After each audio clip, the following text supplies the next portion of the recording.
அன்புள்ளம் கொண்ட விஆஸ்ட்ரோ டிவி நேயர்களே வணக்கம். நான் உங்கள் அறிமுக ஜோதிடர் வெங்கடேஸ்வரன். இப்ப நம்ம எதை பத்தி பார்க்க போறோம்னா சனி வக்ர பெயர்ச்சி பத்தி பார்க்க போறோம். அது என்ன சனி வக்ர பெயர்ச்சி? அதாவது பூமியானது சூரிய வட்ட பாதையில போகும் போதுல அதோட பாதையில அது போய்கிட்டு இருக்கும். அதே மாதிரி சனியும் அதோட பாதையில போய்கிட்டு இருக்கும்.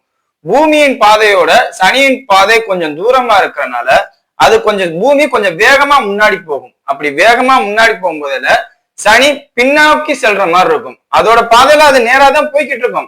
பட் ஆனா சூரியனோட இடத்துல இருந்து பார்க்கும் போதுல சனி பின்னோக்கி போற மாதிரி வரனால ரிவர்ஸ்ல போற மாதிரி, அதாவது சனியின் பாதை சனி பின்னாடி நகர்கிறது அப்படிங்கிற மாதிரி ஒரு தோற்றம் பூமியில இருந்து பார்க்கும்போது தெரியும். அந்த தோற்றமானது எந்த மாதிரியான மாற்றங்கள் கொடுக்க போகுது? இயல்பான மாற்றங்கள் கொடுக்க போதா இல்ல இயல்புக்கு மீறிய மாற்றங்களை கொடுக்க போதா அப்படிங்கிறத பத்தி பேசுறதுதான் இந்த சனி வக்ர பயிற்சி. பொதுவா சனி வக்ரமானது நீச்ச நிலையில இருக்கும் போதுல உச்ச பலன்களையும், உச்ச நிலையில இருக்கிற வக்ரமானது நீச்ச பலன்களையும் தரும். ஆனா இங்க அப்படி இருக்கா? குருவோட வீட்டுல இருக்கு, தனக்கு சமமான கிரகத்தோட வீட்டுல இருக்கு. அப்படிங்கும் போதுல இந்த சமமான கிரகத்தோட வீட்டுல இருக்கிற சனியானது வக்ரமாகும் போதுல எந்த மாதிரியான பலன்களை தரும்? யார் யாரெல்லாம் தூக்கி விடும்? மிகப்பெரிய அந்தஸ்துக்கு யாரை கொண்டு போகுது, இல்ல அகல பாதாளத்துக்கு யாரையும் தள்ள போதா? ஒரு சிலருக்கு 12ல இருந்து சனி வக்ரமாகுதே, அப்ப எனக்கு பாதிக்குமா? ஏன் 12ல இருந்து சனி வக்ரமாகும் போதுல சாதகமான பலன்களையும் நிறைய பேருக்கு தருவாரு. அதே மாதிரி 6-8ல இருக்கும் போதுல, அதாவது நான் தான் ஆரம்பத்திலே சொல்லிட்டேன், சனியானவர் பின்னோக்கி செல்றார். இயல்புக்கு மாறான தன்மை. 6ஆம் இடத்துல இருக்கும் போது நல்ல பலன்களையும் செய்யற சனி பகவானும் இருக்காரு, 6ஆம் இடத்துல இருந்து கெட்ட பலன்களையும் செய்யற சனி பகவானும் இருக்காரு. சோ இந்த இயல்புக்கு மாறான தன்மை எத்தன்மையில உங்களுக்கு நடக்க போகுது, 12 ராசிகளுக்கும் எப்படி இருக்க போகுது அப்படிங்கிறத இப்ப பார்ப்போம் வாங்க. கன்னிராசி அன்பர்களே, ராசிக்கு 7ஆம் இடத்துல சனி பகவான் வக்ரம் ஏறாரு. ரொம்ப நாளைக்கு அப்புறம் இப்பதாங்க உங்களுக்கு ஃப்ரீயா இருக்கும். இந்த வக்ரம் ஆனதுக்கு அப்புறம் நீங்க சொல்வீங்க அதை. அதாவது உங்க மேல எல்லாருக்கும் நல்ல அபிப்பிராயம் வரும். சனி வக்ரம் ஆகுறது உண்மையிலே உங்களுக்கு தான் நல்லது. காரணம் என்னன்னா 5ஆம் அதிபதியும் 6ஆம் அதிபதியும் வக்ரம் ஆகிறார். 5ஆம் அதிபதி வக்ரம் ஆகுறது தவறு, அது இல்லைன்னு சொல்லல. ஆனா 6ஆம் அதிபதி வக்ரம் ஆகுது, எதிரிகள்லாம் ஒளிஞ்சாங்க. அதுவும் 7ஆம் இடத்துல இத்தனை நாள் நீங்க செய்யாத தப்புக்கு தண்டனை வச்சிருப்பீங்க. இப்ப அந்த செய்யாத தப்புக்கு தண்டனை வச்சீங்க, அந்த தப்புகள் எல்லாம் செஞ்சது யாருங்கிறது உங்களுக்கு கண்ணுக்கு தெரியும். அந்த தப்புகள் எல்லாம் செஞ்சவங்க இந்த நேரத்துல அடிபடுவாங்க, நல்லா அடிபடுவாங்க. அவங்க நீங்க கண்ணார பார்க்கலாம். அதே மாதிரி நீண்ட நாட்களாக கணவன் மனைவிக்கிடையே உள்ள பிரச்சனைகள்லாம் கொஞ்சம் கொஞ்சமா சால்வ் ஆகி வெளியில வந்துருவாங்க. அதாவது பிரிஞ்சது ஒண்ணு சேர்றதுக்கான அமைப்பு. கோர்ட்டு கேஸ் வழக்கு சார்ந்த அமைப்புல இருக்கு. சார் என்ன சார் எனக்கு இப்படி இருக்கு அப்படி இருக்கு, நீங்க ரொம்ப புலம்பிருப்பீங்க. பட் ஆனா இந்த சனி வக்ரமானதுக்கு அப்புறம் எல்லாமே சுமூகமா முடியும். அதே மாதிரி பூர்வீக சொத்து சார்ந்த அமைப்புகள் கொஞ்சம் பாதிப்பு, பிரிவினை சார்ந்த, அதாவது பிரிச்சு விடும் போதுல கொஞ்சம் கவனமா நீங்க பார்க்கலாட்டி உங்களுக்கு பாதிப்பா வர்ற மாதிரி அமைப்பு. அதாவது நல்லதுதான் நடக்கும், பட் ஆனா அது உங்களுக்கு அக்செப்டபிளா இருக்காது. ஃப்ரண்ட்ல கொடுக்காம பேக்ல கொடுத்துருவாங்க, அந்த மாதிரி விஷயங்கள். அதே மாதிரி குழந்தைகள் சார்ந்த அமைப்பு. நீங்க தான் ரொம்ப பூத கண்ணாடி ஆராய்ச்சி பண்ண வேண்டாம். நீங்க ரொம்ப ஆராய்ச்சி பண்ணாங்களே அவங்களுக்கு டென்ஷன் ஆயிடுவாங்க. என்ன சரி ஓகே அப்படிங்கிற மாதிரி ஒரு 3 பதில்ல அவங்களோட பேச்சுவார்த்தை கம்யூனிகேஷன் வச்சுக்கிட்டீங்க வச்சுக்கோங்களேன், எந்த ப்ராப்ளமும் வராது. எல்லாம் நீட்டா இருக்கும், சூப்பரா இருக்கும். அதே மாதிரி காதல் சார்ந்த அமைப்புமே கொஞ்சம் அதிகாரமா இருக்கிற கன்னிராசினர்களாக இருந்தா இந்த நேரத்துல ஃபெயிலியர் ஆகும். ஓப்பனாவே சொல்றேன், அதிகாரம் பண்ணக்கூடாது. நீ என்ன வேணாலும் சொல்லு, நான் உனக்கு கண்ட்ரோலா இருக்கேன், நீ எனக்கு சிரிச்சா போதும், நிறைய பொய்யா பேசணும்.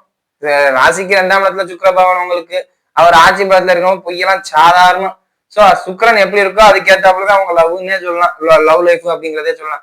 அதே மாதிரி ஆழ்மன எண்ணங்கள்ல சிலருக்கு பாதிப்பு உண்டாகும். குறிப்பா ஒரு சிலருக்கு இந்த சொல்லுவாங்கல்ல, சைக்காட்டிஸ்ட் பாக்குறது, எனக்கு இந்த மாதிரி எல்லாம் கேக்குது, இந்த மாதிரி எல்லாம் தோணுது, இப்படி நடக்குது அப்படி நடக்குது, என்னையா அந்த மாதிரி எல்லாம் பேசுவீங்க. சோ உங்களோட மனநிலையே இயல்புக்கு மாறானவங்க. அதனால பைத்தியம் நான் சொல்லல, ஆனா அதுக்கு ஈக்குவலா ஏதாவது ஒண்ணு நடக்கும். எப்படின்னா ரொம்ப டிப்ரெஸ்ஸா இருக்கு. அதான் அது வந்து சிம்பிளா சொன்னா சைக்காட்டிஸ்ட பாக்குற அளவுக்கு சூழ்நிலை கொண்டு போயிடும். எனக்கு இந்த மாதிரி தோணுது, அந்த மாதிரி தோணுது. இல்லாட்டி வெளியில இருந்து யாராவது உங்களை இந்த மாதிரி பண்ணுவாங்க. வெளியில இருந்து அந்த மாதிரி, அதாவது மந்திரம் பண்றேன், தந்திரம் பண்றேன் அப்படின்னு சொல்லி நம்புவாங்க பாத்தீங்களா? இந்த மாதிரி விஷயங்கள்லாம் இவங்க அப்படி பண்ணிட்டாங்க, இவங்க இப்படி பண்ணிட்டாங்க, அதனாலதான் எனக்கு இப்படி இருக்கு அப்படின்னு பிறரை பழி சொல்ல நினைப்பீங்க. யாரும் எதுவும் பண்ணிருக்கவே மாட்டாங்க. பட் உங்களுக்கு ஏதாவது ஒரு வேலை நடக்காட்டி அவங்க அப்படி பண்ணிட்டாங்க இப்படி பண்ணிட்டாங்க அப்படின்னு உங்களை நீங்களே, அவங்கள ஏதோ அவங்க அடிச்சதுனாலதான் நீங்க விழுந்துட்டீங்க அப்படிங்கிற மாதிரி உங்களை நீங்களே தாழ்த்துவீங்க. இன்ஃபீரியாரிட்டி காம்ப்ளெக்ஸ் வரும் அப்படின்னு சொல்லலாம். சோ இந்த நேரத்துல உங்க மனதை பக்குவப்படுத்தணும், மனதை ஒருநிலைப்படுத்தணுங்கிறது தான் மெயினே. மற்றபடி எந்த பாதிப்புமே இருக்காது. நண்பர்கள் உதவி இந்த நேரத்துல கிடைக்கும். அதே மாதிரி தந்தையின் உதவி இந்த நேரத்துல கிடைக்கும். தந்தை வழி சார்ந்த அனைத்து விஷயங்களுமே உங்க கண்ட்ரோலுக்கு வரும். எல்லாமே எடுத்து செய்யக்கூடிய தகுதியும் உங்களுக்கு இருக்கும்.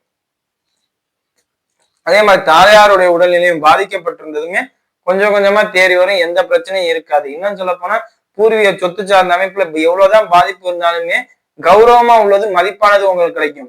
அதாவது மதிப்பானது உங்களுக்கு கிடைக்காது, கௌரவமானதா இருக்கும். இப்ப பாரம்பரியமா உள்ள விஷயங்கள் உங்களுக்கு கிடைக்கும், ஆனா அது மதிப்பு இருக்காது. மதிப்பான விஷயங்கள் உங்க சகோதரருக்கு கிடைக்கும். அந்த மாதிரி உள்ள அமைப்புகள் கிடைக்கும். அதே மாதிரி கால்நடை சார்ந்த அமைப்புகள்ல பால் பண்ண வைக்கிறேன், ஆட்டு பண்ண வைக்கிறேன், கோழி பண்ண வைக்கிறேன், இதெல்லாம் உங்களுக்கு சக்சஸ் ஆகும். இந்த நேரத்துல இந்த ஃபீல்டுல இருக்கிறவங்களுக்கு சூப்பர் சக்சஸ் ஆகும். அதே மாதிரி சிவில் இன்ஜினியர்ஸா இருக்கிறவங்களுக்கு நிறைய ப்ராஜெக்ட் இந்த நேரத்துல உங்களுக்கு கிடைக்கும். எந்த பாதிப்பும் இருக்காது. அதே மாதிரி வாகனம் சார்ந்த அமைப்புல எல்லாமே சூப்பரா இருக்கும். குறிப்பா வருமானம் சார்ந்த அமைப்பு எக்கச்சக்கமா இருக்கும். ஏன்னா சனி வக்ரமாயி ராசியை பார்க்கும்போது எல்லை இல்லாம கொடுத்துருவாரு. எந்த பாதிப்பும் இருக்காது. அதே மாதிரி கவனமா இருக்க வேண்டிய விஷயம்னா நீங்க யாருக்கும் அட்வைஸ் பண்ண வேண்டாம். ஏன்னா உங்களோட அட்வைஸ் யார் கேட்டாலும் அவங்களுக்கு ஃபெயிலியர் ஆயிடும். ஓப்பனாவே சொல்றேன். காரணம் என்ன, நீங்க வந்து சனி ராசியை பாக்குறதுனால உங்களுக்கு சாதகமா எது தோணுதோ அதை மட்டும்தான் செய்வீங்க. சுயநலம் அதிகமாயிரும். சனி கரெக்டா இருக்கும் போதுல கூட உங்களுக்கு சுயநலம், ஆனா சனி வக்ரம் ஆயிடுச்சுன்னா உங்களுக்கு சுயநலம் அதிகமாயிரும். சுயநல எண்ணங்களால் பிறர் வாழ்க்கைக்கு தவறான வழிகாட்டுதலை நீங்க காட்டுறதுக்கு வாய்ப்புகள் இந்த நேரத்துல அதிகம். சரியா? வாங்க நட்சத்திர ரீதியான பலன்களை பார்ப்போம். உத்திர நட்சத்திரக்காரர்கள். உத்திர நட்சத்திரக்காரர்களை பொறுத்தவரையும் மனைவி சொல் பேச்சை கேட்கறதுக்கு முடிஞ்ச அளவுக்கு கொண்டு வாங்க. அவங்க என்ன சொல்றாங்க அப்படிங்கிறதுக்கு முக்கியத்துவம் கொடுங்க. ஏன்னா கல்யாணம் ஆகல சார், நண்பர்கள் என்ன சொல்றாங்க அப்படிங்கிறத கேளுங்க. அவங்களுக்கு முக்கியத்துவம் கொடுங்க. இல்லாட்டி பெற்றோர்கள் என்ன சொல்றாங்கிறத கேளுங்க. நண்பர்கள், தாய், தந்தை இவங்க எல்லாம் என்ன சொல்ற, சகோதரர்கள் இவங்க எல்லாம் என்ன சொல்றாங்க, நமக்கு நல்லதுக்கு சொல்றாங்களா கெடுதலுக்கு சொல்றாங்களா அப்படிங்கிறத முதல்ல உள்வாங்கி அப்சர்வ் பண்ணி வெளிக்கொண்டு வாங்க. வேணா நான் ஆரம்பத்திலே சொல்லிட்டேன், இந்த நேரத்துல உங்களுக்கு மனநிலை தான் பாதிக்கப்படும். மனசு ஒரு நிலை இன்ஃபீரியாரிட்டி காம்ப்ளெக்ஸ் வரும், சம்பந்தமே இல்லாம கற்பனை நிறைய வரும் அப்படிங்கிறத சொல்லிட்டேன். சோ எதையுமே புரிஞ்சுக்காம நீங்க ஒரு வேலையை பார்க்கறதுனால யாருக்கு பெனிஃபிட்? யாருக்குமே பெனிஃபிட் இல்லை. சோ அப்பா, அம்மா, இல்ல நண்பர்கள், இல்ல சகோதரர்கள் யாரு உங்களுக்கு நம்பிக்கையா இருக்காங்களோ அவங்க பேச்சை கேட்டு கண்ட்ரோலா வந்து செயல்பட்டீங்கன்னா இந்த சனி வக்ரமானது உங்களை உயர்ந்த நிலைக்கு கொண்டு போயிடும். 5 மாசம் தான். இந்த 2 வருஷம் பண்ண முடியாத அந்த 5 மாசத்துல பண்ணுவீங்க. டக்கு டக்கு டக்கு டக்குன்னு முன்னேறுவீங்க. அதே மாதிரி எனக்கு யார் பேச்சையும் கேட்கணும், எனக்கு இன்னார்தான் சொல்றதை கேட்கணும் அப்படின்னு நினைப்பறதா, அவங்க நல்லவங்களா, அதை ஒரு சஜஷன் உங்களுக்கு ரொம்ப வேண்டியவங்களுக்கு எந்த தாயும் கெட்டதும் நினைக்க மாட்டாங்க. அவங்கள்ட்ட கேளுங்க. கேட்டுக்கிட்டு இது ஓகேப்பா அப்படின்னீங்கன்னா நீங்க ஸ்டெப் எடுத்து போங்க. பைனான்சியலா பெரிய லெவல்ல சாதனையா கிடைக்கும். உத்திர நட்சத்திரக்காரர்களுக்கு நல்ல பெரிய அமௌண்ட்டே சம்பாதிக்கிறதுக்கு நான் சொல்லுங்க. ஒரு ஷார்ட் டைம்ல ஒரு பெரிய ப்ராஜெக்ட் பிடிப்பீங்க அப்படிங்கிறதே சொல்லலாம். குறிப்பா சிவில் இன்ஜினியர்ஸா இருக்கிறவங்களுக்கு பெரிய பெரிய ப்ராஜெக்ட் எல்லாம் முடிச்சு டக்கு டக்குன்னு வருவீங்க கன்னிராசினர். சோ எந்த குறையும் இல்லைங்கும் போது நம்ம வந்து ஒருத்தர் பேச்சை கேட்டா நமக்கு எல்லாம் சாதகமா கிடைக்குங்கும் போது நம்ம அதை கேட்கலாம். இல்ல நான் அப்படிதான் பண்ணுவேன் இப்படிதான் பண்ணுவேன்னா அது உங்களோட சாய்ஸ். அதே மாதிரி கார் ஷோரூம் சார்ந்த அமைப்புல இருக்கிறவங்களுக்கு எல்லாம் நல்ல பேர், இடைத்தரகரா இருக்கிறவங்களுக்கும் அவ்வளவு லாபம் கிடைக்கும். லேண்டு மாத்தி ஒரு கை மாத்தி விடுறதுலாம் உங்களுக்கு சர்வ சாதாரணமா நடக்கும். சோ இந்த விஷயங்கள்லாம் உங்களுக்கு நல்ல முறையில கிடைக்கும். வாய்ப்புகளை பயன்படுத்திக் கொள்ளுங்க. அடுத்து அஸ்த நட்சத்திரக்காரர்கள். அஸ்த நட்சத்திரக்காரர்களை பொறுத்தவரையும் ஏன்டா வீட்டுக்குள்ள போறோம்னு தான் நினைப்பீங்க. எப்பவுமே டென்ஷன் டிப்ரெஷன்லயே இருப்பீங்க. மன உளைச்சல்லே இருப்பீங்க. இதெல்லாம் தாண்டி வந்துடலாம். இப்ப எந்த பாதிப்பும் இருக்காது அப்படின்னு முழுமையா சொல்ல மாட்டேன். பட் ஆனா உங்களோட பேச்சுக்கு மரியாதை கிடைக்கும். நீங்க என்ன சொல்றீங்கிறத கேட்பாங்க. கணவனா இருக்கட்டும், மனைவியா இருக்கட்டும், அவங்க நீங்க சொல்றதை கேட்பாங்க. அப்பாவா இருக்கட்டும், அம்மாவா இருக்கட்டும், சகோதரர்களா இருக்கட்டும், யாரா இருந்தாலும், குழந்தையாவே நீங்க பெத்த பிள்ளையாவே இருக்கட்டும், யாரா இருந்தாலும் நீங்க என்ன சொல்றீங்கிறத காது கொடுத்து கேட்பாங்க. அவன் என்னதான் சொல்ல வராங்கிறத முதல்ல கேட்போம், இரு அவசரப்படாது அப்படின்னு அவங்க நினைப்பாங்க. அதாவது உங்களோட வார்த்தைக்கு முக்கியத்துவம் கொடுக்கும் நேரம் இது. நீங்க பேசுறத எல்லாரும் ரைட்டு, இது சரி, இது தப்பு அப்படின்னு புரிஞ்சுக்குவாங்க. இந்த விஷயத்துல அவங்க கரெக்டா போறாங்க. உங்களை எல்லாரும் புரிஞ்சுக்கிறதுக்கு உண்டான நேரம் வந்துருச்சு. சோ நீங்க எல்லாத்துக்கும் தயாராகிக்கங்க. உங்களை புரிஞ்சுக்கிற நேரம் தான் எல்லாரும் உங்களை தூக்கி விடுற நேரமும் கூட. டக்கு டக்குன்னு தூக்கி விடுவாங்க. அடுத்தது என்ன ஸ்டெப் எடுக்கணுங்கிறத யோசிச்சு தீர்க்கமான முடிவெடுத்து நீங்க போங்க. யாரும் இந்த நேரத்துல உங்களை புரிஞ்சுக்க மாட்டாங்க, யாரும் உங்களை அவாய்ட் பண்ணிடுவாங்க அப்படின்னு இல்லை. இத்தனை நாள் நீங்க பட்ட கஷ்டத்துக்கு இன்னைக்குதான் விடிவு காலமே வருது. எல்லாரும் உங்களுக்கு சப்போர்ட்டிவா இருப்பாங்க. கூடவோ குறைச்சா நம்ம சப்போர்ட்டிவா இருக்கணும், நம்ம தான் பார்த்து பண்ணி விடணும் அப்படிங்கிற முன்னாடி வந்து வேலை பார்ப்பாங்க உங்களுக்கு. சோ சப்போர்ட் கிடைக்கிற நேரத்துல எல்லாமே பண்ணிக்கணும். இந்த 12 ராசிகள்ல 27 நட்சத்திரத்துல அஸ்த நட்சத்திரக்காரர்களுக்கு இந்த வக்ர பயிற்சியில் கிடைக்கிற சப்போர்ட் வேற எந்த நட்சத்திரத்துக்கும் கிடைக்காது. அவ்வளவு சப்போர்ட்டிவ் கிடைக்கும்.